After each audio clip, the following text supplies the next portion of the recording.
Hello, Assalamu alaikum, and welcome to Automatic American English, the best college for learning English online. Kuso dhawaada macadka Automatic American English.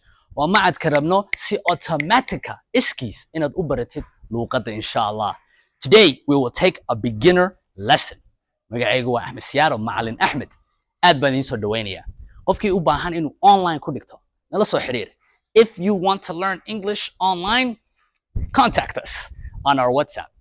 Soo dhaweynayna insha Allah, ku caawinna step by step online waa lagu baran karaa. Arday badan waxay aaminsan yihiin laguma baran karo.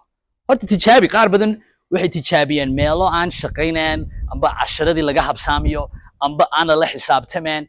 Laakiin at Automatic American English waxaan ku hubaa inaad helisid casharo tayo leh, la xisaabtan adag, also macallimiin fiican. So join us insha Allah.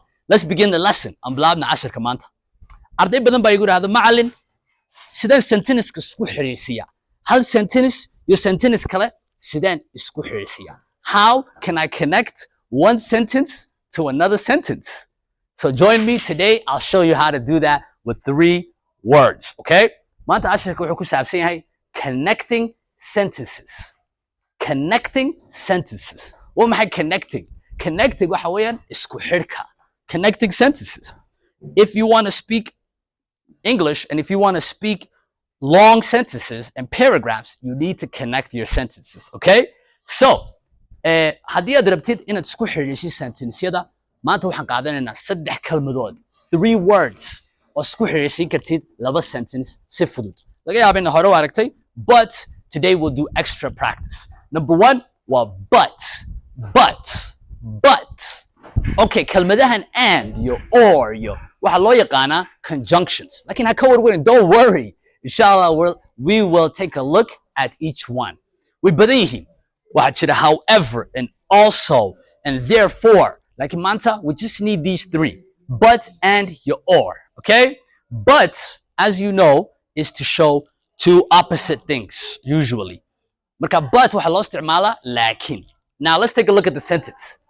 Hadduu akhriska kugu adag yahay, arday badan baan u dhignaa oo akhriska weligood English soo dhigan amba in yar soo dhigtay, weli waxa ku adag sida ereyada loogu dhawaaqo. So take a look, come see this. Xagga waxaan ku qoray he is tall.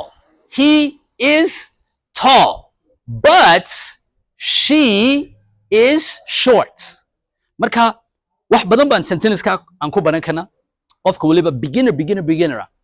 He is tall, isagu wuu dheer yahay, but she, yadu, is short. She's short, okay? So xagga waxaa arkaysaa opposites. But 2 sentence baa isku xiriirsin kartaa sida opposite-ka u tustid, okay? The next one, he is tired. Isagu wuu daalay. He is tired. And she is energetic. She is energetic. Isagu waa mid amba qof daalay. Iyaduna waa qof energy iyo tamar badan leh, awood badan. Energetic waa qof energy badan leh, okay? Marka and waxa weeyaan iyo. Finally, is she hungry? Is she hungry or full? Marka kaasi waa su'aal. That is a question. Haddii jeer or waa ama waxa loo isticmaalaa markaad doonaysid 2 shay isbarbar dhigtid, 2 choice. Waxa amba waxa.